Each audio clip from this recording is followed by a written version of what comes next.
नमस्कार साथियों, मैं पवन चंदेल आप सभी का हार्दिक स्वागत करता हूं आपके अपने YouTube channel GK by Malaram sir पर।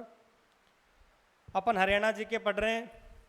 हरियाणा जीके के अंदर अपन ने सबसे पहले हरियाणा का इतिहास पढ़ा था।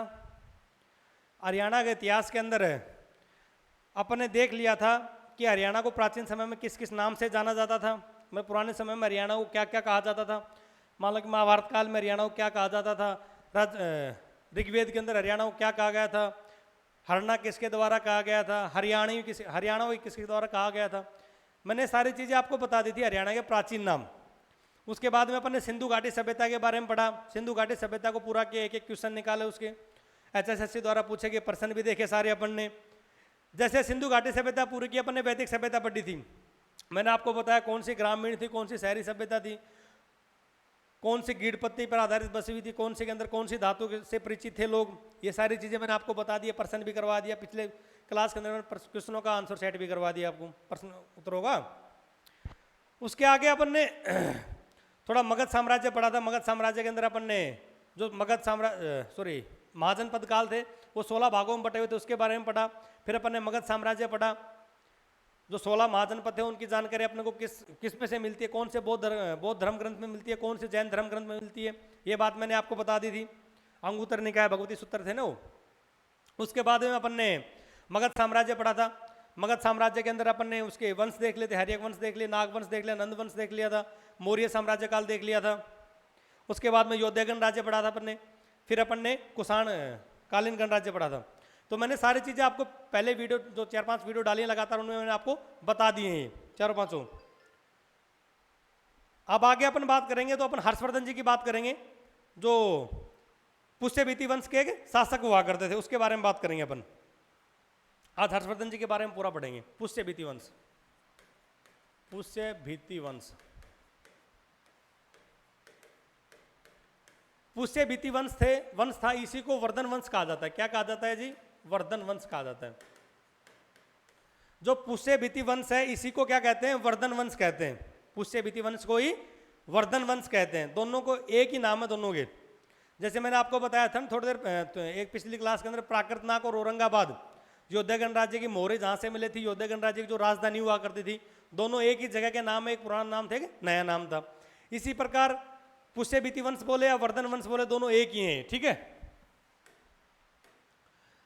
पुष्यभीति वंश के सबसे पहले देखें संस्थापक कौन हुआ करते थे। संस्थापक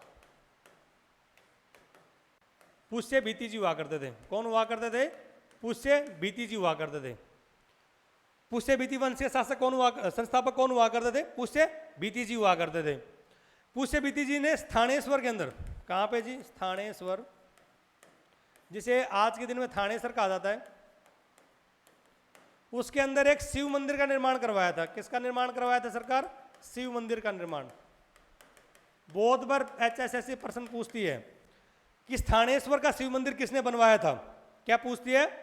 स्थानेश्वर का, थानेश्वर का शिव मंदिर किसने बनवाया था? तो किसने बनवाया था? वो पुष्यभीति जी ने बनवाया था। इसका पुनः निर्माण, ये तो एक बार निर्माण करवाए थे किसने? पुष्यभीति ने। इसका एक बार पुनः निर्माण हुआ था। पुनः निर्माण, दोनों में अंतर देख लेना। पहले तो अगर निर्माण अकेला पूछेगा तो अपन लगाएंगे पुष्यभीति जी। अगर पुनः निर्माण की बात करेगा तो सदाशिव राव। कौन है सरकार? सदाशिव राव। दोनों HSSC 2-3 बार क्वेश्चन रिपीट कर चुकी है दोनों को। कौन कौन से को? एक तो शिव मंदिर का निर्माण किसने करवाया था स्थानेश्वर के अंदर? पुष्यभीति जी ने। किसने करवाया था? पुष्यभीति जी ने। और इसका पुनः निर्माण किसने करवाया था? सदाशिव राव ने। किसने करवाया था? सदाशिव राव ने करवाया था। ठीक है। पुष्यभीति वंश के बारे में पढ़ रहे हैं अपन। वर्धन वंश इसी को कहते हैं। इनके संस्थापक कौन हुआ करते थे? पुष्यभीति जी हुआ करते थे। पुष्यभीति जी ने स्थानेश्वर, जो स्थानेश्वर जगह है, थानेश्वर जगह है, वहां पर शिव मंदिर का निर्माण करवाया था। HSSC बहुत बार प्रश्न पूछ चुकी है कि थानेश्वर का शिव मंदिर का निर्माण किसने करवाया था? पुष्यभीति जी ने करवाया था। अगला प्रश्न ये भी पूछते हैं कि पुनः निर्माण किसने करवाया था इसी शिव मंदिर का? जो स्थानेश्वर के अंदर शिव मंदिर है उसका पुनः निर्माण किसने करवाया था? सदाशिव राव ने। याद रखना दोनों बातें। ठीक है। चलो आगे बात करते हैं अपन। हर्षवर्धन जी के बारे में पढ़ रहे तो हर्षवर्धन जी की बात करेंगे। हर्षवर्धन किसकी बात करेंगे? हर्षवर्धन की बात करेंगे। पहले देखते हैं हर्षवर्धन का जन्म कब हुआ था। ये गद्दी पर कब बैठे और इनकी मृत्यु कब हुई थी। तीनों डेट HSSC कई बार पूछ चुकी है, शासन वाली तो कम से कम 2-3 बार मैंने खुद ने एग्जाम में देख ली। तो हर्षवर्धन जी का जन्म कब हुआ था? 590 ईस्वी में। कब हुआ था? 590 ईस्वी में क्या हुआ था? इनका जन्म हुआ था जब ये मात्र 16 साल के थे। कितने साल के थे? 16 साल के, मतलब कि 606 के अंदर ये क्या बन गए थे सरकार? राजा बन गए थे या गद्दी पर बैठ गए थे। ठीक है, मतलब इन्होंने शासन संभाल लिया था कब? 606 ईस्वी के अंदर। इनकी मृत्यु कब हुई थी? 647 में। कब हुई थी सरकार? 647 के अंदर। तीनों डेट बाकायदा कॉपी पेन से लिख लो, पूछी जाती हैं। हर्षवर्धन जी का जन्म कब हुआ था? 590 ईस्वी के अंदर। ये राजा कब बने, गद्दी पर कब बैठे थे? 606 के अंदर। इनकी मृत्यु कब हुई थी? 647 के अंदर। तीनों डेट HSSC बार बार पूछती है, इसीलिए हर्षवर्धन पढ़ा रहे हैं। नहीं पूछती तो क्यों पढ़ाते सरकार? अपन वही चीज पढ़ेंगे तो पेपर में आने वाली है, आगे आने वाला ग्रुप डी का जो एग्जाम होगा उसके अंदर पूछी जा सकती है संभावना के तौर पर। एक आइडिया लगाकर, एक पहले के पेपर देखकर जो हरियाणा जीके के प्रश्न उठाए जाते हैं, जहां से उन चीजों को ज्यादा फोकस करेंगे। जैसे मैंने आपको कल बताया था, योद्धा गणराज्य और कुषाणकालीन और अर्जुन नायक गणराज्य के अंदर मैंने आपको 4-5 प्रश्न बताए थे, वो प्रश्न बार बार रिपीट करती है HSSC। इसी प्रकार वर्धन वंश के अंदर मैं आपको 5-10-20 प्रश्न बताऊंगा, वो बार बार HSSC में रिपीट होते हैं। मैंने बताया था ना कि एक प्रश्न पक्का पूछा जाता है HSSC के अंदर कि या तो पूछेगा योद्धा गणराज्य की मोहरें कहाँ से मिली, या पूछेगा योद्धा गणराज्य की राजधानी क्या थी, या फिर योद्धाकालीन सिक्के कहाँ से मिले। 3 प्रश्न तो ये बताए थे मैंने आपको।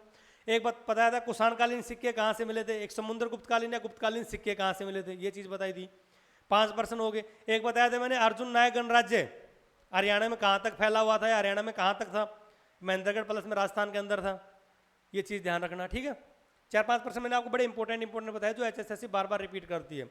तो हर्षवर्धन जी के बारे में अपन ऐसे पढ़ेंगे, जो चीज़ इंपॉर्टेंट है पहले पढ़ेंगे, उसके बाद में वाली चीज़ धीरे धीरे पढ़ेंगे। तो पहली सबसे पहले पुष्य विधि वंश के अंदर इंपॉर्टेंट है, दोनों क्वेश्चन है बार बार पूछती है HSSC कि स्थानेश्वर के अंदर जो शिव मंदिर था उसका निर्माण किसने करवाया था? पुष्य विधि जी ने करवाया था। और स्थानेश्वर के अंदर जो शिव मंदिर है उसका पुनर्निर्माण किसने करवाया था? सदा शिव राव ने करवाया था। आगे बात करें अपन, हर्षवर्धन का जन्म कब हुआ था? 590 के अंदर, 590 ईस्वी के अंदर हुआ। इनको गद्दी पर कब बिठाया गया? 606 में बैठे थे, मात्र 16 वर्ष के थे। कब? कितने साल के थे? मात्र 16 साल के हुआ करते थे। और इनकी मृत्यु कब हुई थी? 647 के अंदर हुई थी, ठीक है। चलो आगे बात करते हैं।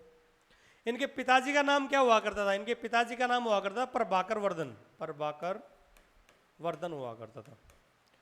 और इनकी माताजी का नाम यशोमती हुआ करता था। क्या हुआ करता था? यशोमती। इनके पिताजी का नाम क्या हुआ करता था? प्रभाकर वर्धन हुआ करता था। इनकी माता का नाम यशोमती हुआ करता था। यशोमती जी सती हो गई थी जब प्रभाकर वर्धन की हत्या हुई थी। प्रभाकर वर्धन जब मरे थे तो उनकी चिता के साथ यशोमती जी जल गई थी, मतलब चिता में सती हो गई थी। यशोमती जी क्या हो गई थी सरकार? सती हो गई थी। सती का मतलब समझते हो ना, जब किसी के हस्बैंड की मृत्यु हो जाती थी पहले, तो पत्नी को भी जब पति के साथ जला दिया जाता था, ठीक है। तो प्रभाकर वर्धन के पिताजी हुआ करते थे, यशोमती इनकी माता हुआ करती थी। चलो आगे बात करते हैं, थोड़ी इनकी हिस्ट्री के बारे में बात करें तो अपन यहाँ लिख लेता हूँ प्रभाकर वर्धन। प्रभाकर वर्धन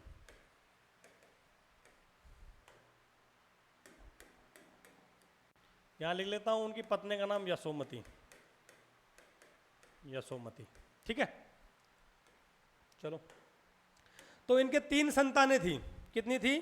3 संतानें हुआ करती थी। कौन कौन सी? एक तो राज्यवर्धन जी, राज्यवर्धन जी। दूसरे हर्षवर्धन जी, दूसरे हर्षवर्धन जी। तीसरे इनकी राजश्री पुत्री हुआ करती थी। इनकी एक पुत्री हुआ करती, जिसका नाम था राजश्री। क्या नाम था? राजश्री। तो हर्षवर्धन 3 भाई बहन हुआ करते थे, मतलब एक भाई था उसके राज्यवर्धन, एक खुद हर्षवर्धन था, और तीसरी उनकी बहन थी राजश्री।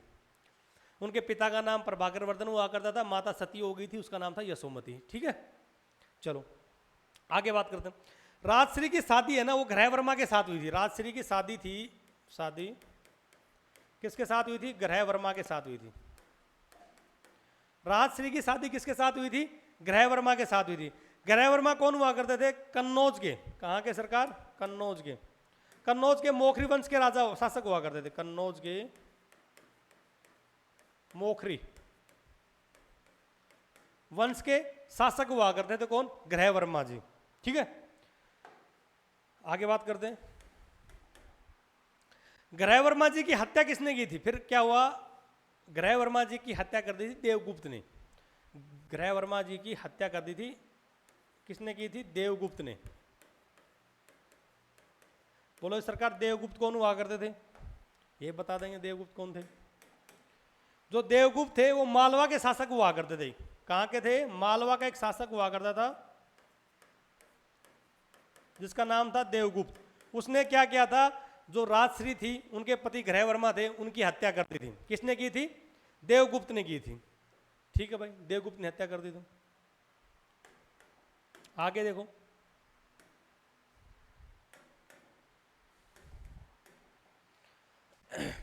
देवगुप्त मालवा के शासक हुआ करते थे और इन्होंने क्या कर दी? ग्रह वर्मा जी की हत्या कर दी। अब जैसे ही इनके बहनोई राज्यवर्धन हर्षवर्धन के बहनोई जी की हत्या की तो भाई साले को तो गुस्सा आना जरूरी था। तो उनको गुस्सा आया। राज्यवर्धन जी उस टाइम पे राजा हुआ करते थे। तो राज्यवर्धन जी ने क्या किया? देवगुप्त की हत्या कर दी। जो राज्यवर्धन जी थे इन्होंने देवगुप्त की हत्या कर दी। बोल भाई तूने मेरे बहनोई को मारा तो मैं बदला लूंगा। तो राज्यवर्धन जी ने क्या किया? देवगुप्त की हत्या कर दी। काम ठीक ठाक चल रहा था, एक दूसरे के हत्या कर रहे थे। फिर क्या हुआ? देवगुप्त जी के एक मित्र हुआ करते जिसका नाम था शशांक। क्या नाम था? शशांक। शशांक।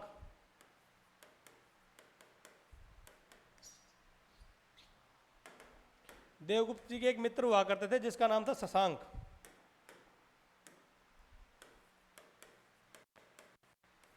क्या नाम था देवगुप्त जी के मित्र का? शशांक नाम हुआ करता। शशांक बंगाल के शासक हुआ करते थे। कहां के शासक थे ये? बंगाल के शासक हुआ करते थे। इन्होंने क्या किया? राज्यवर्धन जी को अपने घर पे बुलाया। क्या किया जी?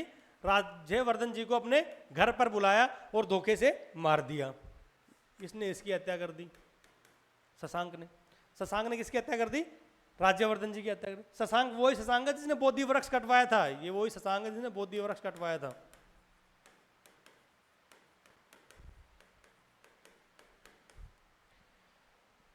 जैसे राज्यवर्धन जी की हत्या की 605 के अंदर, उसके बाद में 606 के अंदर हर्षवर्धन जी राजा बन गए। 606 के अंदर हर्षवर्धन जी राजा बन गए। हर्षवर्धन जी राजा बनते सबसे पहले शशांक को हराया। किसको हराया? शशांक को हराया। समझ में आ गई बात? भाई प्रभाकर वर्धन ये हर्षवर्धन जी के पिताजी हुआ करते थे। यशोमती उनकी माता हुआ करती थी। प्रभाकर वर्धन यशोमती के 3 पुत्र पुत्रियां थी, मतलब कि 3 संतानें हुआ करती थी। एक का नाम राज्यवर्धन था, एक का नाम हर्षवर्धन हुआ करता था और इनकी बेटी का नाम राजश्री हुआ करता था। इनकी बेटी का नाम क्या था? राजश्री हुआ करता था। राजश्री की शादी ग्रह वर्मा जी के साथ हुई थी। किसके साथ हुई थी? ग्रह वर्मा के साथ हुई थी। ग्रह वर्मा जो थे वो कन्नौज के मोखरी वंश के शासक हुआ करते थे। ग्रह वर्मा की हत्या देवगुप्त ने कर दी थी। देवगुप्त मालवा के शासक हुआ करते थे। देवगुप्त ने इसकी हत्या करने के बाद में राज्यवर्धन जो इनके बहनोई का बदला लेने के लिए उन्होंने क्या की? देवगुप्त की हत्या कर दी। देवगुप्त भी चल फंसा। देवगुप्त का एक मित्र हुआ करता था बंगाल का शासक जिसका नाम था शशांक। शशांक वही शशांक है जिसने बोधि वृक्ष कटवाया था। शशांक जी हुआ करते थे। शशांक जी ने क्या किया? राज्यवर्धन को घर पर बुलाया और धोखे से राज्यवर्धन जी को मार दिया। राज्यवर्धन जी को मारने के बाद में अपने हर्षवर्धन जी 606 के अंदर राजगद्दी संभालते हैं। किस सन के अंदर? 606 ईस्वी के अंदर संभालते हैं। और जैसे ही राजा बने सबसे पहले उसने शशांक को हराया। किसको हराया? शशांक को हराया।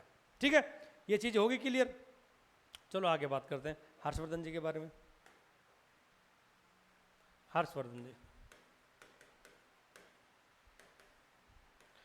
तो हर्षवर्धन जी का जन्म 590 में, राजा 606 में, मृत्यु 647 में। तीनों चीज याद रखनी है, जन्म, गद्दी पर बैठे और इनकी मृत्यु। चलो जी अब आगे बात करते हैं अपन। है से हर्षवर्धन, है से हवेंसवांग। है से हर्षवर्धन, है से हवेंसवांग। हवेंसवांग भी हर्षवर्धन के टाइम पर इंडिया आए थे। हवेंसवांग कौन हुआ करते थे? ये एक चीनी यात्री थे। कौन थे सरकार? ये चीनी यात्री हुआ करते थे।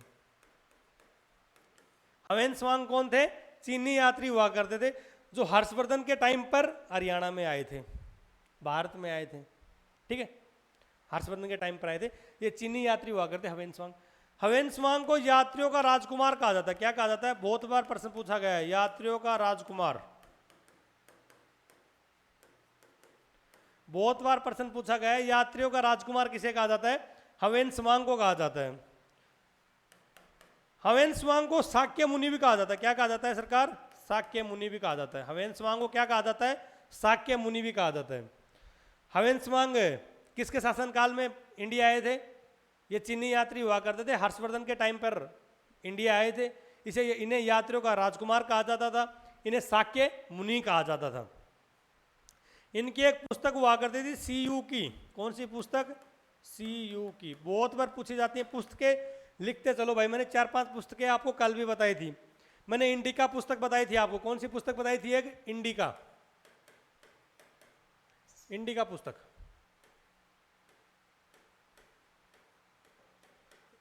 इंडिका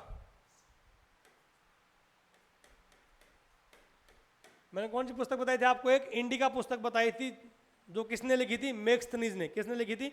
मेगस्थनीज ने। बोलो जी, मेगस्थनीज कौन था? मैंने आपको वो बात भी बताई थी। सिकंदर जो शासक हुआ करते थे, उनके एक सेनापति हुआ करते थे सेल्यूकस निकेटर। कौन थे? Seleucus Nicator. सिकंदर हुआ करते थे ना, सिकंदर। उनके एक सेनापति हुआ करते थे सेल्यूकस निकेटर। कौन हुआ करते थे? Seleucus Nicator. सेल्यूकस निकेटर के राजदूत हुआ करते थे मेगस्थनीज। कौन हुआ करते थे? इसके राजदूत हुआ करते थे मेगस्थनीज। और मेगस्थनीज ने इंडिका पुस्तक लिखी थी। कौन सी पुस्तक लिखी थी? इंडिका पुस्तक लिखी थी। समझ में आ गया?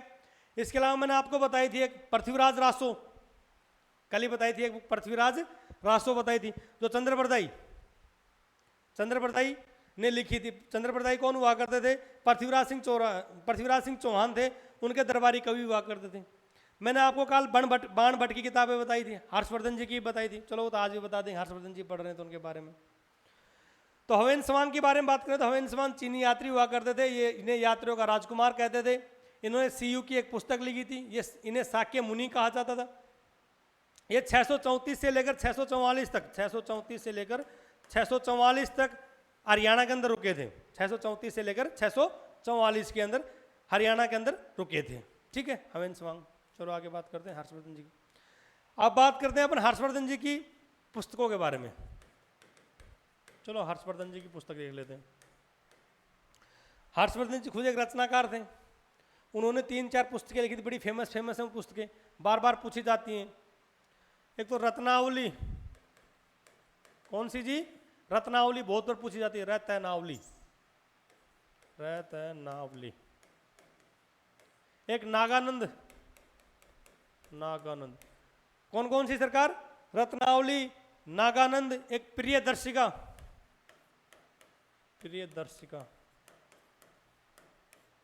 ये 3 पुस्तकें बड़ी फेमस हैं हर्षवर्धन जी की, रत्नावली, नागानंद और प्रियदर्शिका। बार बार पूछी जाती हैं। HSSC बहुत बार पूछते हैं कि रत्नावली किसकी पुस्तक है, नागानंद किसकी पुस्तक है, प्रियदर्शिका किसकी पुस्तक है। तो हर्षवर्धन जी की 3 पुस्तकें बड़ी फेमस है, तीनों याद रखनी है आपको, रत्नावली, नागानंद और प्रियदर्शिका। इसके आगे बात करें अपन बाण भट्ट जी के बारे में। किसके बारे में? बाण भट्ट जी के बारे में। बाण भट्ट जी के बारे में बात करें तो ये हर्षवर्धन के दरबारी कवि हुआ करते थे। कौन थे जी? ये हर्षवर्धन के दरबारी कवि हुआ करते थे। जो बाण भट्ट थे ये हर्षवर्धन जी के कौन हुआ करते थे? दरबारी कवि हुआ करते थे। इन्होंने पुस्तक लिखी एक तो हर्षचरित्र। कौन सी जी? हर्षचरित्र, जिसमें हर्षवर्धन जी के शासन के बारे में बताया, हर्षवर्धन जी के जितने भी युद्ध लड़े, जो भी लड़ाई लड़ी, उनके बारे में बताया। एक कादम्बरी। कौन सी जी? कादम्बरी। दोनों पुस्तकें याद रखना। हर्षवर्धन जी की 3 पुस्तकें मैंने आपको बताई, रत्नावली, नागानंद, प्रियदर्शिका। और बाण भट्ट की 2 पुस्तकें बताई मैंने आपको, हर्षचरित्र और कादम्बरी। ठीक है, ये चीजें याद रखनी है अपने को। एक याद रखनी है, हर्षवर्धन के समय काल में कुंभ का जो मेला लगता है अपने, अब कुंभ का मेला लगता है, कुंभ का जो मेला लगता है वो हर्षवर्धन जी ने स्टार्ट किया था। कुंभ का जो मेला लगता है वो किसने स्टार्ट किया था? हर्षवर्धन जी ने स्टार्ट किया था। कुंभ का जो मेला लगता है वो किसने स्टार्ट किया था? हर्षवर्धन जी ने स्टार्ट किया था। लगता है ना कुंभ का मेला। चलो आगे बात करें अपन। इसके बाद में अगर बात करें अपन, हर्षवर्धन जी थे, इन्होंने लगभग लगभग उत्तर भारत के ऊपर पूरे के ऊपर शासन किया है। उत्तर भारत के ऊपर, मतलब उत्तर भारत जो था उसके ऊपर पूरे के ऊपर विजय पाली थी, लगभग लगभग उत्तर भारत के ऊपर, लगभग लगभग पूरे उत्तर भारत के ऊपर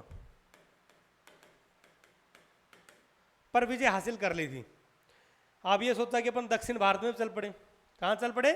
दक्षिण भारत में चल पड़े। तो ये क्या, इन्होंने क्या किया, दक्षिण भारत की तरफ चलना स्टार्ट कर दिया। तो जो नर्मदा नदी थी, क्या था? नर्मदा नदी, क्या जी? जो नर्मदा नदी थी, तो नर्मदा नदी के किनारे 634-35 की बात है। कब की बात है? 634-35 की बात है। नर्मदा नदी के किनारे एक राजा थे, पुलकेशिन द्वितीय। कौन थे? पुलकेशिन द्वितीय। पुलकेशिन द्वितीय, पुलकेशिन सेकंड। इन दोनों के बीच में युद्ध हो गया। नर्मदा नदी के किनारे पुलकेशिन द्वितीय वर्सेस हर्षवर्धन के बीच में एक युद्ध हुआ, जिसके अंदर हर्षवर्धन जी की हार हो गई।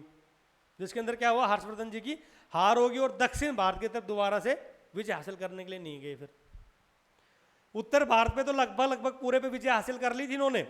तो इन्होंने सोचा कि उत्तर भारत तो अपने हिस्से में आए गए, अब दक्षिण भारत की तरफ चलना स्टार्ट करें।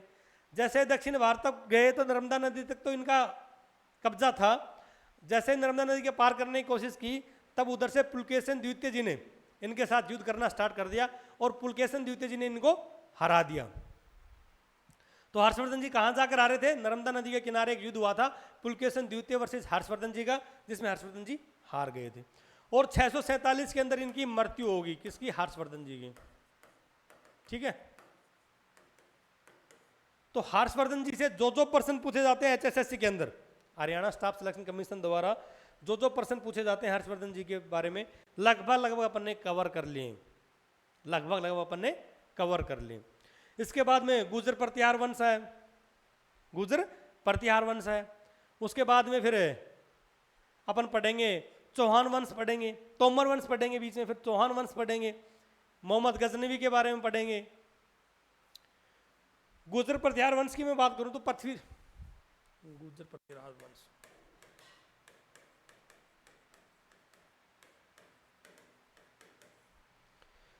गुर्जर प्रतिहार वंश की बात करें तो राजा मिहिर भोज, राजा मिहिर भोज नाम सुना भी होगा,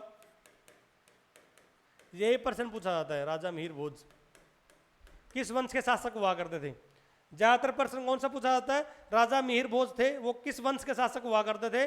गुर्जर प्रतिहार वंश के राजा हुआ करते थे। इन्होंने कब से कब तक राज किया था? 836 से लेकर 885 तक। 836 से लेकर 885 तक, लगभग लगभग इसी टाइम काल पे इन्होंने शासन किया था। किसने? राजा मिहिर भोज ने। गुर्जर प्रतिहार वंश का एक फेमस राजा हुआ करता था राजा मिहिर भोज। उन्होंने शासन कब से कब तक किया था? 836 से लेकर 885 तक।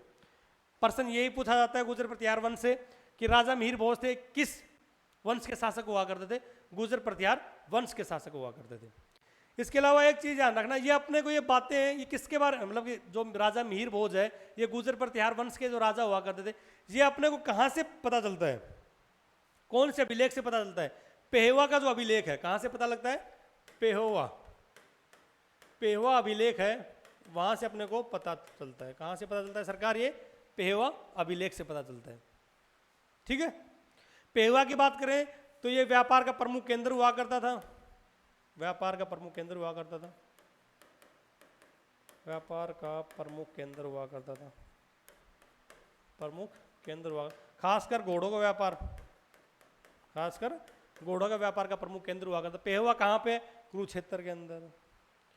आगे बात करेंगे तो तोमर वंश की बात करेंगे। जो प्रश्न पूछे जाते हैं ना HSSC में, वो बताऊंगा मैं आपको। तोमर वंश जो डी ग्रुप के लिए बहुत इंपॉर्टेंट है आगे चलकर। तोमर वंश की संस्थापक कौन हुआ करते थे? तोमर वंश के संस्थापक अनंगपाल सिंह तोमर हुआ करते थे। अनंगपाल तोमर, अनंगपाल तोमर हुआ करते थे। कौन हुआ करते थे? अनंगपाल तोमर हुआ करते। तोमर वंश के शासक संस्थापक कौन हुआ करते थे? अनंगपाल तोमर। इन्होंने 736 ईसा पूर्व, 736 ईस्वी के अंदर दिल्ली की स्थापना की थी, जिसे दिल्ली का कहा जाता। क्या कहा जाता? दिल्ली का। दिल्ली की स्थापना किसने की थी? अनंगपाल सिंह तोमर ने की थी 736 ईस्वी में। दिल्ली को पहले क्या कहा जाता था? दिल्ली का कहा जाता था, दिल्ली का कहा जाता था। एक राजा सूरजमल, अनंगपाल सेकंड को राजा सूरजमल कहा जाता, राजा सूरजमल।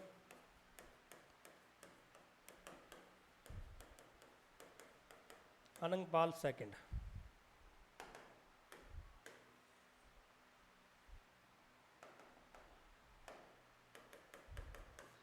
अनंगपाल जो सेकंड हुआ करते थे इन्हें राजा सूरजमल कहा जाता था। इन्होंने अनंगपाल सेकंड ने क्या किया था? सूरज कुंड का निर्माण करवाया था। किसका निर्माण करवाया था? सूरज कुंड का निर्माण करवाया था। इसे पहले मयूर झील कहते थे। क्या कहते थे सरकार? मयूर झील कहते थे। ठीक है, क्या कहते थे इसे? पहले मयूर झील कहते थे। आगे अपन बात करेंगे तो चौहान वंश के बारे में बात करेंगे। तो चौहान वंश में मैंने आपको बताऊंगा आगे चल के, अगले वाले क्लास में तराइन का युद्ध बताऊंगा, तराइन का युद्ध। पृथ्वीराज सिंह चौहान के बारे में बताऊंगा। किसके बारे में?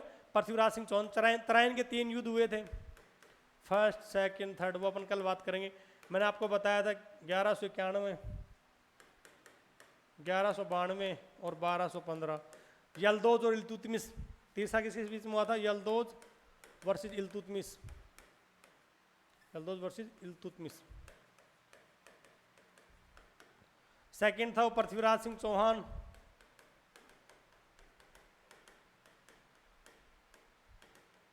वर्सेस मोहम्मद, बताया था ना मैंने आपको।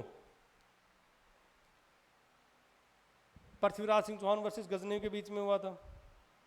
पहला तो वो इनके बीच में, दोनों बीच में हुआ था। पृथ्वीराज सिंह चौहान पहले के अंदर जीत गए थे, दूसरे में हार गए थे। कल अपन बात करेंगे तराइन के युद्धों के बारे में बात करेंगे, चौहान वंश के बारे में बात करेंगे। इसके अलावा दिल्ली सल्तनत स्टार्ट करेंगे कल। क्या स्टार्ट करेंगे अपन कल? दिल्ली सल्तनत। चलो तो मैं जल्दी सी की क्विक रिवीजन करवा देता हूँ 1-2 मिनट के अंदर आपको, जो मैंने आपको आज पढ़ाया। पुष्यभीति वंश की बात कर रहे थे। पुष्यभीति वंश के संस्थापक कौन हुआ करते थे? पुष्यभीति जी हुआ करते थे।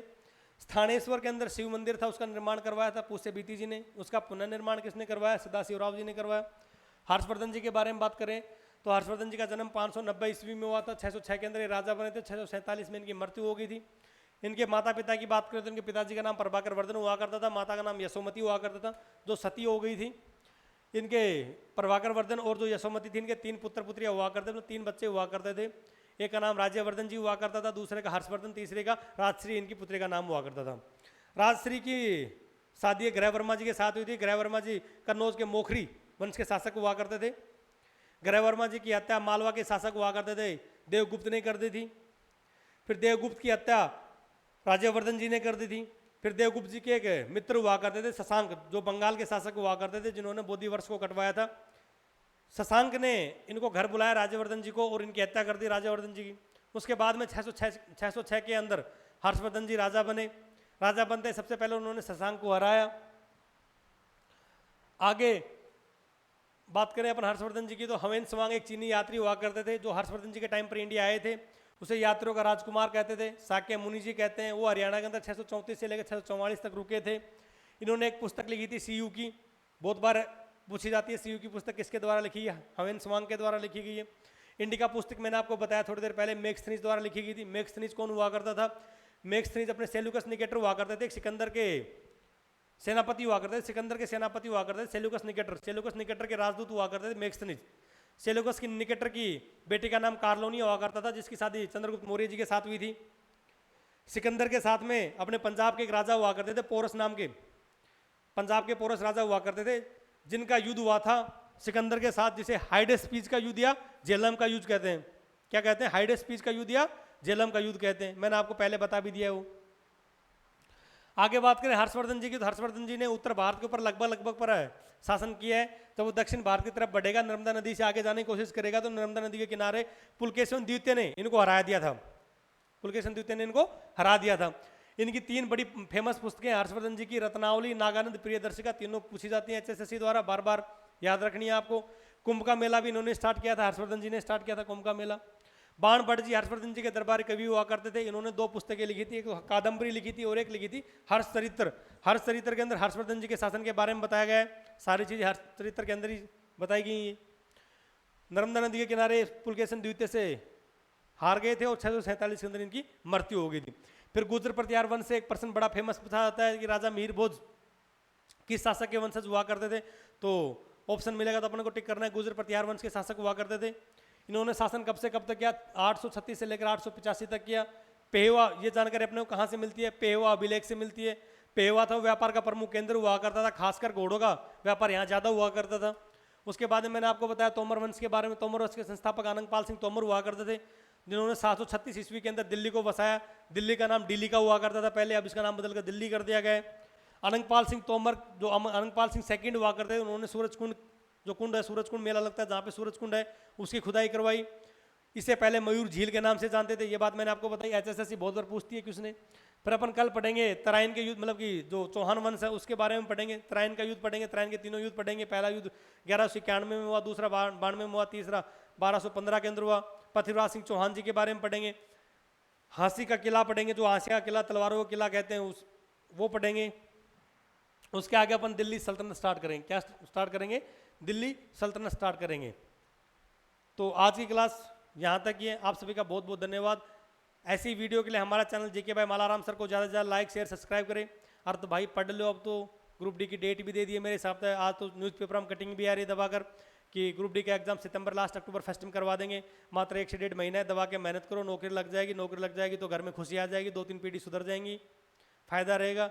कुछ नहीं रखा, बिना नौकरी कुछ नहीं है भाई, नौकरी लग जाओगे तो बहुत फायदा रहेगा। एक तो इज्जत बढ़ जाएगी, कहीं भी जाओगे तो बड़े प्यार से इज्जत से बोलेंगे आपको, क्योंकि आप सरकारी कर्मचारी हो जाओगे ना।